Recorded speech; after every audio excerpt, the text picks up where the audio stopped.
Donc, ton père est mort en 1946, ta mère l'a suivi peu de temps après, et donc les discussions dans la famille, est-ce qu'elles tournaient exclusivement autour du départ vers Israël? Absolument.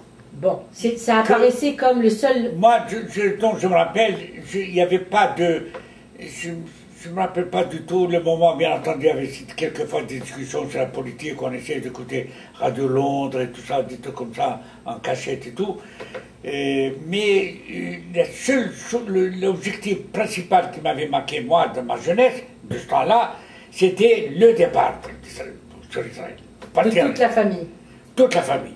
Et est-ce que c'était une discussion qui était partagée aussi, par exemple, avec tes copains au Mela, quand vous promeniez, tout ça? Est-ce que tout le monde voulait partir ou bien c'était spécifique à ta famille?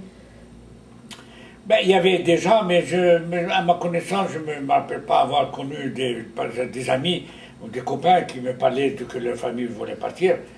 Non, non. Donc non. Vous en parliez, c'était quoi pour vous? C'était pour la religion, ben, c'était un idéal que mon père avait depuis le début. Aller en Israël, je ne sais pas quel était, sûrement par religion, pour retrouver la Terre Sainte. Parce que pour lui, Israël, c'était la Terre Sainte. Ben oui. Même si on disait que c'était la Palestine. Mais pour mon père, pour nous, c'était pas la Palestine, c'était la Terre Sainte. Oui. Et ta mère, c'était pareil? Ma mère, bon, pratiquement, elle suivait.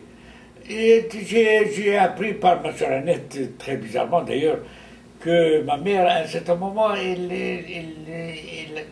ma mère, non, pas ma mère, une des belles-sœurs une femme de mon frère, Moïse, qui, elle, s'opposait, ne voulait pas y aller à un certain moment.